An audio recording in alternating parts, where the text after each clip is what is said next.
Hey, leaders, welcome to this week's episode of Happy Leader Podcast. I am your host, Coach T. Payne, and this is your weekly feeding for happy leading. This week, we're going to talk about leadership communication and that gap that happens between when you say something as a leader and what people heard you say when you're in leadership positions. So, have you ever been in a position where you thought you gave really clear guidance, really clear instructions, and you heard what you said and you thought it was communicated nicely, but then you go and see the end of it and realize that what you said is not what, and that difference between what you said and what is a leadership communication gap. Now, we all know in leadership that communication is one of those things that you constantly are needed to work at in order for it to be almost good. In all kinds of surveys that you can do about leadership and in organizations, one of the pressing issues is going to continue to be communication. And that's for different types of reasons. And we know that communication requires a recipient to hear what was said and then a very clear communicator to start the communication gap. The communication effort so that you don't have a gap. So, what leaders say and what people actually hear are usually in contention with one another. And it's the job of the leader to mitigate that and to do different things so that you can actually convey the message that you intend to convey. So, by the end of this, we're going to talk about some of the things that I have done in leadership that have helped to shorten that gap, although it did not completely eliminate the gap. It did shorten that gap so that the messages that needed to be conveyed were conveyed. This is important too because that in leadership and in organizations, what'll become a point of friction is this point of communication. It's where people really want to do the thing that they believe they're supposed to do, but if it's not conveyed in a way that they can receive, or if you gave it and did not confirm the clarity in it, then you are going to be disappointed, likely with the outcome. And the team that's trying to do the job is going to be disappointed also because they want to do a good job. So we're going to talk about that in this week's episode, and hopefully that helps you get to some ways that you can not have such a problem with that gap in leadership and what you're saying to people versus what they're hearing you say. Clarity is not what you say only, it's really the start of it in communication. When you are clear with what you said, you really don't know that you're clear until it comes out the other side of the leadership communication continuum, right? So if people don't understand what you say, then you really have not communicated effectively. And if you've not said it in a way that they can take it, then you've also not communicated effectively. One of the things that you can do to help with your effective communication, though, is to share your intent. If people that are following you know your intent, then the times where your clarity is absent or skewed, then they will know your intent and they can move from that regard. So that's just a nugget. We're gonna get some more at the end, but I wanted to share that one because it's just, it makes the most sense to me. So one thing that leaders struggle with, I think, is understanding that where they sit in relation to where the people they are leading sit when you're working a project or you're getting something done. The leaders sit in the place of big picture. So I think the higher up you go in the picture, the less concerned or familiar with the details you are. But when you're closer to actually executing, you are really locked in with the details. And the team that is being led is usually really locked in with the details versus the leader that's giving the instruction, who is sometimes removed from those details, that you miss it, that you miss that you didn't clearly communicate what needed to be communicating. So in that regard, I think leaders fall into this trap sometimes of misalignment because you're sitting at the top not realizing that what you're saying has to go through some levels of being translated before it can be executed. And you might miss out that the people executing are not the same people you gave the instruction to. And you, as the leader, may be so far removed that the process of getting what you said done is unfamiliar to you now. The other thing that makes leaders say, think they're communicating well, but they're really not so much, is familiarity. I think when you're leading and you're in your element, and this is, you're good at leading this particular project or this type of team, you become familiar with the outcomes. You're familiar with what needs to happen. It's so much so that you make assumptions again about how this should go, and you might assume that the ease of being able to do something is there, or the simplicity of it is there, but it could not be. And so when you are communicating, you might miss that key element, and so that also can cause some frustration in the leadership communication, and just works against you and widens that communication gap that we're talking about. Let me give an example of something that happened with me and leadership in communication. I think I have a ton of examples because the more you lead, the more you're communicating, and the more you're communicating, the more chances you have to be in this leadership gap, the communication gap. So this one particular instance was dealing with my marketing team, and and we had projects to work and things to communicate. Well, this was many years ago, but I had a procedure of validating the messages that I was communicating to my marketing team, because I know that messaging and marketing were critical to actually for us to perform what we were needing to perform. So I had some systems in place so that we could validate that what I was saying was getting to the right people, and then what they were doing was actually communicating the message to the masses that we wanted. So in this one particular instance, I remember I was reviewing a campaign, a messaging campaign, and I had verbally told the team some of the issues I saw with the direction that the campaign was going to go had they continued the way that they presented to me. Okay, so we fast forward a couple of days, and I'm walking around the base, and I see this that message has gone out the way that I said it should not go out, and it went out in a way that the team had very close to how they had originally presented it to me. So what I thought to myself was, didn't we look at this? Didn't I say that, here's the things we need to do? And didn't I, I'm just going through and first check myself, like, did I say this did happen, right? I know that I said this. So why am I seeing this? What is this disconnect? So I go back to my team and I just asked them. I had one of the examples I pulled down off of where it was advertised. Like, hey, can we talk about this, y'all? And it was, I said it like this too, because this is gonna be a part. I said, can we talk about this, y'all? I thought we talked about not portraying it this way. And in fact, remember I gave some specific examples of how this was gonna go. And my team, the marketing team I was talking to, were not too receptive of what I said. It was like, well, no, we heard you say this, and so we did that. I said, okay, well, we missed the mark here. This isn't what we need to do. So give me some options of how we can, correct this thing, the parts that we really need to correct. That was it.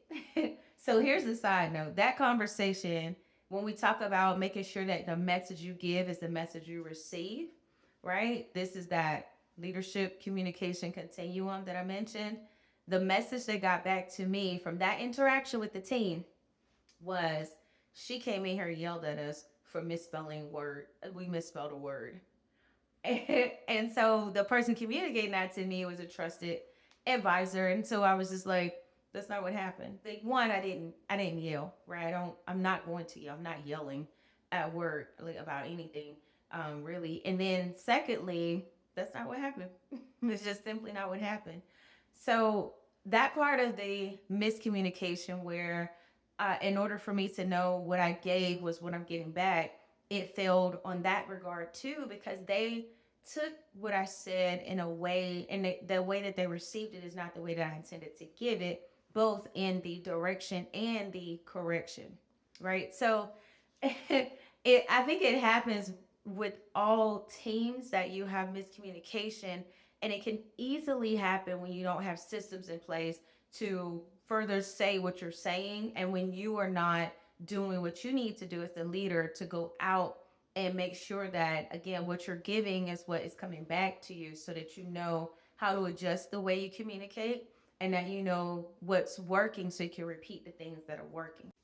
So in that example I gave, and there's plenty of them, I had said something, but that doesn't mean I communicated it, because I didn't see the how it came back to me in a way that I needed it to come back to me. And I didn't take the extra step, which I'm going to show you some of these steps to make sure that the understanding was there.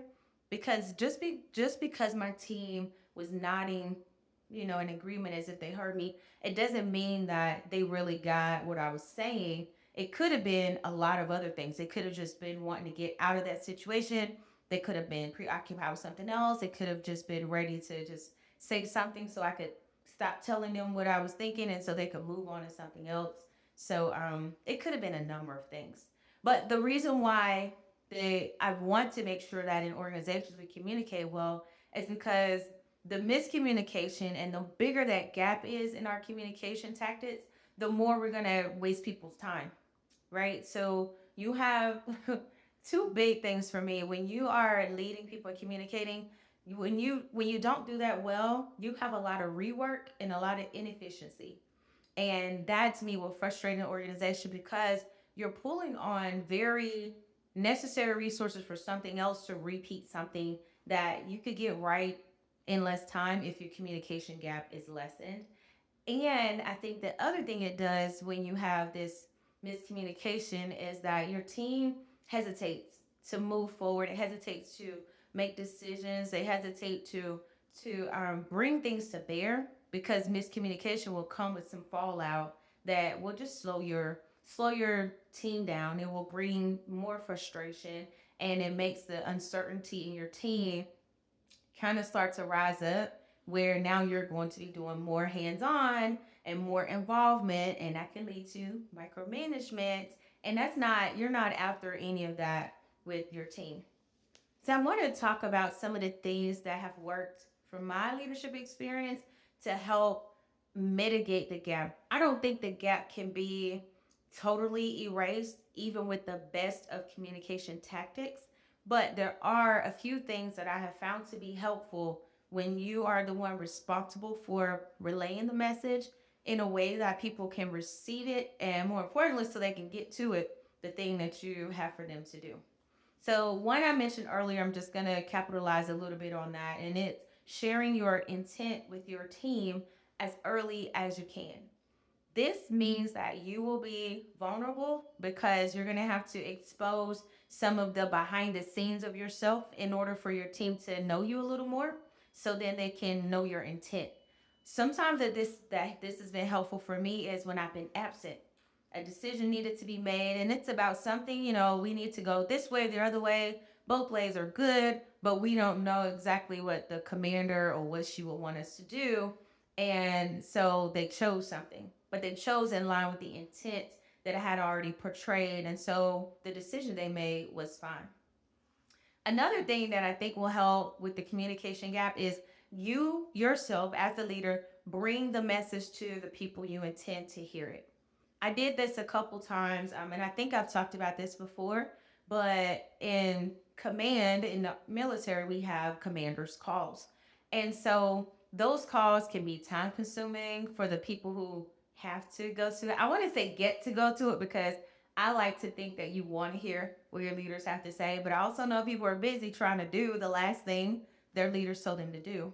So what I did was I took that message directly to them on a recurring and predictable basis, so that it wasn't as time consuming on their part, but it was a time consuming bit on my part, which was okay because I had the more resources to absorb that time. Okay. Another thing you can implement that has worked great for me is anonymous surveys. But let me tell you, the surveys have to be short. So you have to be really good at formalizing a question.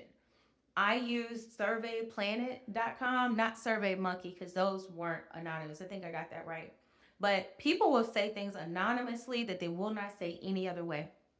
So you can capitalize on that by doing what I did was a 3-question survey, and I sent it out myself, not through some proxy, directly to every email address I had in my unit.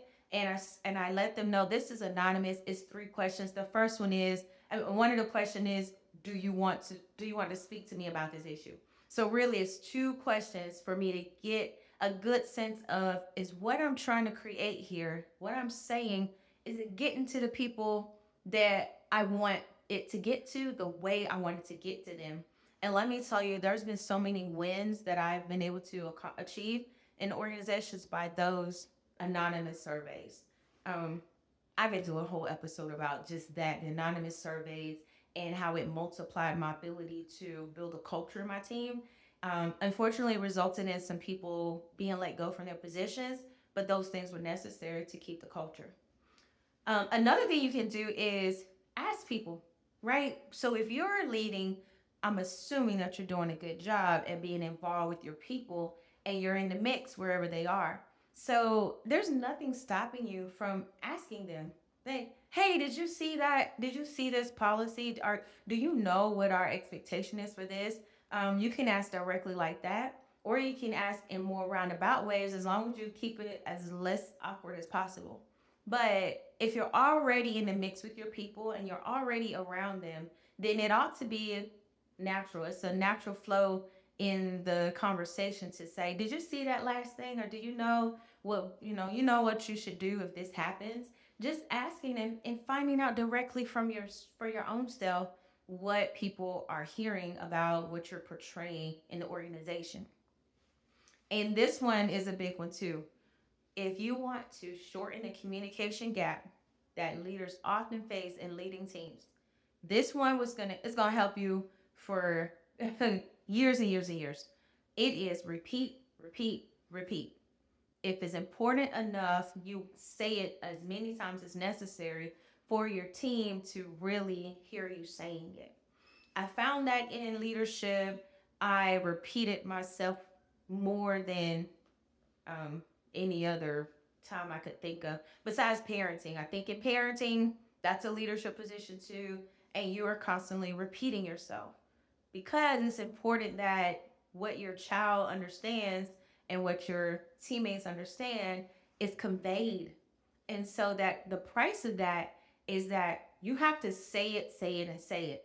There's been so many times where I know I've said something several times, but it comes to the end of, seeing if it came to be, and it's as if I didn't say it. And I know many of us can relate to that. And it could make you frustrated, but that's a bit of feedback to let you know that this thing, even though it's important, even though I've been saying it over and over, it's not landing. People are still not hearing what I'm saying. So, what else can I do to get this message across? And speaking of getting this message across, this is the last one I can offer for you that has helped me. I have others, but I'll keep it short. This one is making your message digestible.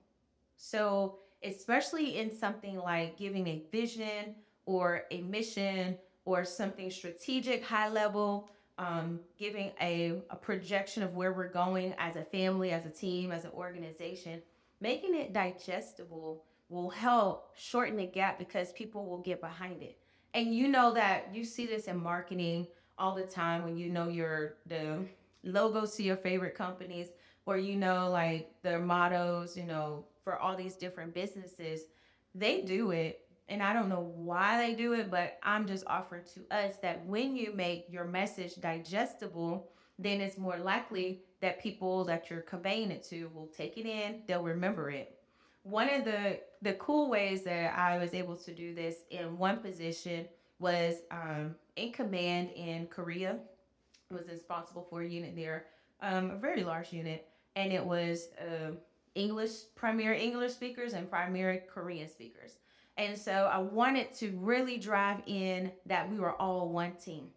And two things that are really helpful in doing that, that I'll share is making everyone a part of the communication strategy, right? Key people who could help communicate. We built the communication strategy. Those key people were part of it. So then they could go out and convey how we're going to convey things. The other thing though was we had a motto. And we took the motto and we had it an English version and we had a Korean version. And every time we worked together as a team, we said both. We said the English version of it and we said the Korean version of it. And the way that I knew that that landed well was when I'd be walking around the base or I'm somewhere and we're not in a group setting, it's not a lot of people, and maybe be like, two or three of my primary Korean speaking teammates, and they would from across the building yell out that motto in Korean, and I would yell it back and be like, do our thing. So that let me know that that was landing and it was being communicated and digested, and people were actually receiving that.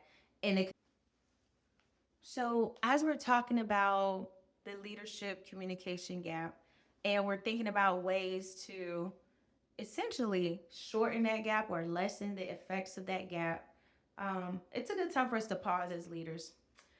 Think about in your organization right now, what is something that's being conveyed or you think is being conveyed, but you really aren't sure if people are hearing what you're saying.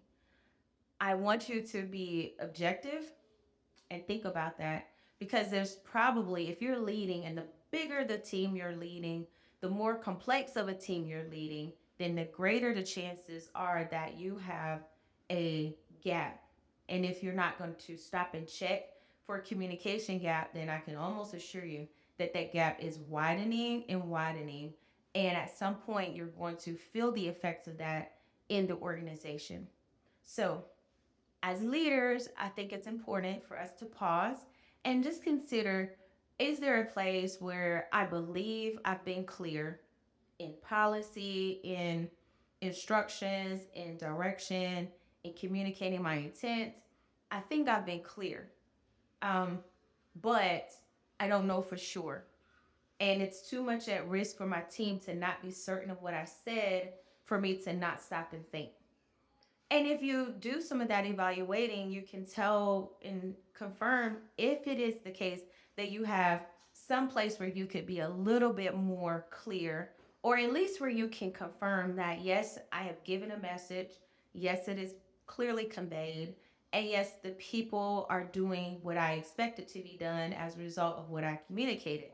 If all three of those things are checking, then congratulations, you've done what needs to be done to shorten that gap and the effect of that communication gap. But if it is the case that you stop and evaluate like a good leader should, you evaluate the gap that you might have. Now you have some other ways to, or you might just be reminded now of some ways where you can mitigate that, right? Or at least you can recommunicate things in a way that doesn't perpetuate the gap. Um, the other thing I'll say too is, let's be mindful as leaders that we're not the only thing that people have to listen to. Like, we're not the only people in their ear. Yes, we are leading them, and yes, we are responsible for their performance and the trajectory of the organization. But we're dealing with people who have other things going on. And so we are competing, and we have to realize that as a leader, you're competing for the attention and the priority of the people that you're leading. And that's okay. Compete, compete for it. And the way you compete for it is some of the ways that I mentioned earlier that will help you win their attention. It will help you win their focus on what you need them to do the times that y'all are together. And I think you will see that your gap in communication will start to dwindle. And this is something you repeat over and over, because, as I mentioned in the beginning, leadership communication in an organization, I believe, is always going to be something that we get to continue working at. And I don't know if we will ever get it totally right, but we will continue to make strides toward it, because leading is worth it. It's worth having that communication say do and deliver the way that you need it to. So I hope this episode has been helpful for you. I hope that you've been able to wrestle with some of the things that you have done in leadership and take away some of the things that will be helpful to you to promote and progress your organization. I'm going to ask that you leave comments down below. And more importantly, though, that you take the topic and share it with your own leadership teams, the people that you are mentoring, the people that you're developing, because we all should be reaching back and bringing people forward. Use this as a tool to talk with them. It'll be a good lunch and learn to sit and ask people about, even if you're their leader, how am I communicating this is what I think I'm saying to you. Are you hearing this? Is this way effective to say this thing? Do you learn this way? Do you receive information this way? And have the conversation. Don't be scared to get a little bit of feedback. So until I see you again next week, happy leading.